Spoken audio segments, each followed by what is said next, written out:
may 5 millions. Kaso ho, sir, yung 5 milyon na yan na ibibigay di umano ni Mike Defensor sa kanila, baka abonado pa po sila sa patong-patong na kaso nakakaharapin nila, mga bossing, baka po hindi makalabas sa oblo yung mga yan. Biruin mo, si Alonto Adjong, Leila de Lima, sino pa yung ibang mga nagkaso? Erwin Tulfo, mangilan-ngilan pa lang po yan. Yung isa, si Jose Alvarez, kakasuhan, yung nagsabi na nagbigay daw sa kanya ng maleta. Madami po, mga kababayan. Ngayon, ang tanong natin, ilan po kayang mga congressman, mga bossing, ang pinadalan nila ng sulat na iniengganyo, na i-endorse po, na i-impeach si Pangulong Bongbong Marcos? Ilang kaya yung ganon? Kaya ang style ni Baligod, mga bossing, yung tipo bang, meron pa kaming mga papangalanan, hindi muna namin sasabihin sa inyo upang sa ganon, makapag-antay, matakot yung mga congressman, mga kababayan, naku, kapag hindi ko to isinulong, pinursige, sasabihin nila may maleta din akong natanggap kahit wala naman. Ayun, hinihintay nila yon, yung magiging reaksyon ng mga congressman doon sa pinapaikot nilang impeachment para kay Bongbong Marcos, mga bossing. Pagka hindi umoo na i-endorso ng congressman na yun, yari, kasama ka doon sa na pagbigyan ng maleta. Ganyan ang style nila di ho ba, mga kababayan? Nung nakaraan po, nabigyan din ng maleta itong si Secretary Larrigadon. Ano po ang laman? Mary Grace at Piatos po, mga bossing. Ngayon, ang tanong dito, syempre papalapit na po ng papalapit ang impeachment, mga kababayan. Ang tanong natin, ang Vice Presidente kaya ay makapag-produce ng Mary Grace Piatos? Ano po, kapag hinagilap ng mga prosecutors, ng mga hurado, mga kababayan, sino kaya ang hinaharap nila? Naalala ko pa si Senator Bato de la Rosa, nung hindi pa siya nagtatago, ang yabang-yabang, gusto ipagtanggol ang Vice Presidente. Ang sabi sa Davao, ang daming mga Piatos dun, may mga pamilya Piatos dun. Ganon. Para mailusot niya, mga kababayan. Ganito po, sinasabi ng mga DDS, Mark, okay lang naman, ubra naman, yung nickname lang ang gamitin ng kampo ni Sara Duterte. Hindi ho, mga kababayan. Okay, yung nickname, para sa atin lahat. Pero kapag sa COA na ipapasa ho yan, mga kababayan, kailangan ng hiwalay na envelope na pagpapatunay at pagpapaliwanag kung sino si Mary Grace Piatos. Bakit po? Dahil sabi ko nga sa inyo, nung mga nakaraang mga vlogs natin, kapag hinayaan lang po na mga nicknames, alias lang po ang ilalagay dyan, yung iba pong mga nakatanggap ng confidential funds, sasabihin lang po nila, bumili kami ng impormasyon dito sa ganitong tao na to, dito sa pangalan na ito.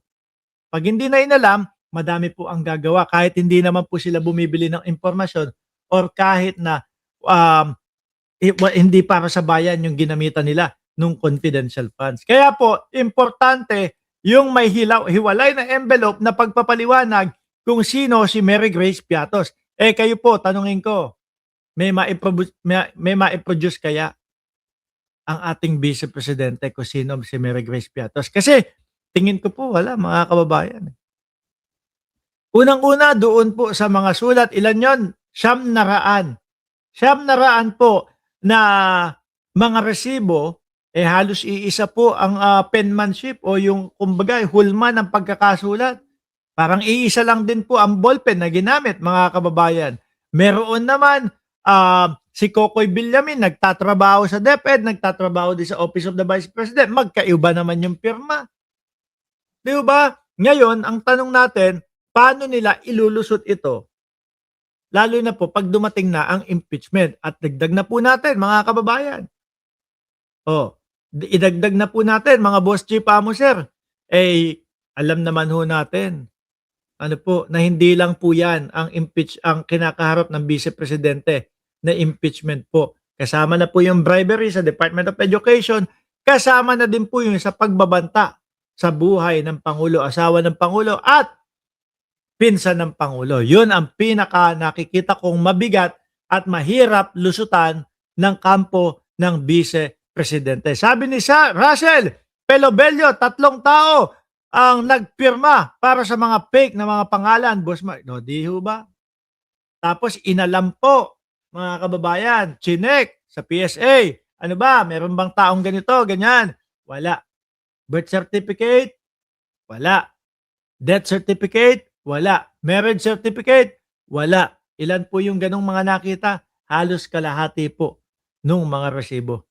Sabi ni Annalyn Ando, wala silang lusot, kaya gusto nila na magkudeta or mag-martial law. Diyos ko po, akala ho ba nila, no, matatakot o sasabihin ng mamamayang Pilipino, Bongbong Marcos, umalis ka na dyan sa posisyon mo kasi magma-martial law ka. Hindi.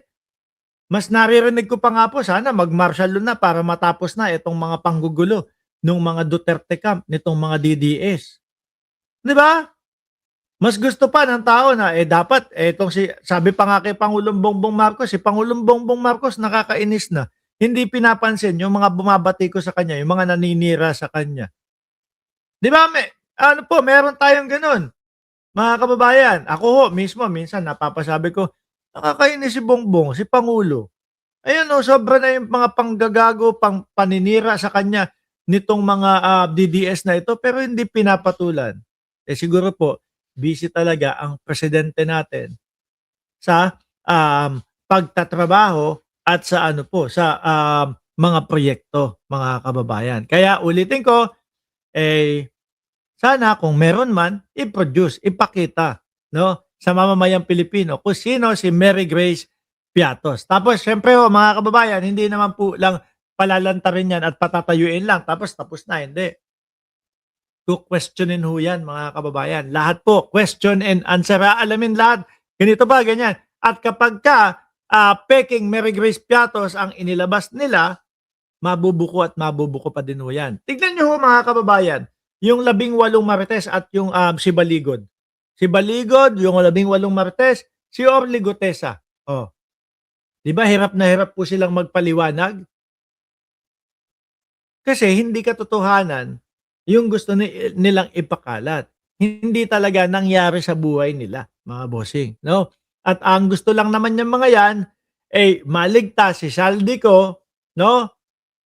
Maging hero si Saldico kagaya ng mga DDS at maipreso ang ating presidente o matanggal sa pagka-presidente si Pangulong Bongbong Marcos. Malabo po yun. Bakit? Lalong-lalo na po, nandito tayong taong bayan na mga sumusuporta po kay Pangulong Bongbong. Sabi ni Annalyn, kasi alam ni PBBM, aksaya lang sa oras yang mga taong ganyan. Correct. Tapos, ang vice-presidente, nakita mo, sabi niya, hindi ko naman talaga gustong agawin yung posisyon ni Bongbong Marcos. Pwede ho ba yun? Puro paninira. Puro gumagamit daw na ipinagbabawal na gamot ang ating Pangulo. Wala naman po silang maipakitang mga ebidensya. So ano ibig sabihin nun, mga kababayan? Ibig sabihin, pinupolitikin nila ang ating Pangulo, sinisiraan para masipa sa pwesto at sino ang papalit? Ang vice-presidente. Di sana ho, mga kababayan, hindi nakikisali ang ating vice-presidente doon sa mga gawa-gawang issue at doon sa mga walang katotohanan na mga ibinibintang sa kanya. Di ba? Pero hindi, nakikita natin, isa siya doon sa gumagatong, isa siya doon sa nagpapakalat ng maling impormasyon. Tapos sasabihin, hindi daw niya gusto na agawin ang posisyon ni Pangulong Bongbong Marcos. Sino po ang maniniwala doon? Di ba? Sabi ni Sir Sunny Reyes, baka si Bato, si Mary Grace, ang pangit na babae. Uy, grabe. Andiyan na po si Ma'am Suzuki. Sabi ni Lance Christian Baldanzo, yung Elsa ni Peter, live selling. Yung ganun. No, sabi pa doon sa mga kakampik, hiramin ko muna yung yung Elsa nyo, lalaban. Siguro, akala niya, makakauto siya doon sa mga kakamping. Nako, sir, matatalino po yan. No? Magaganda ang mga trabaho ng mga kakamping. Yung iba sa kanila, karamihan sa kanila, white collar job. Di ba? Para utuin lang ni Alan Peter Cayetano, malabo yun. malabo iyon. Lalo na po mga kababayan, um, nakikita naman po nung mga kababayan natin, nung mga kakamping na si Pangulong Bongbong Marcos ay talagang puspusan yung pagtatrabaho.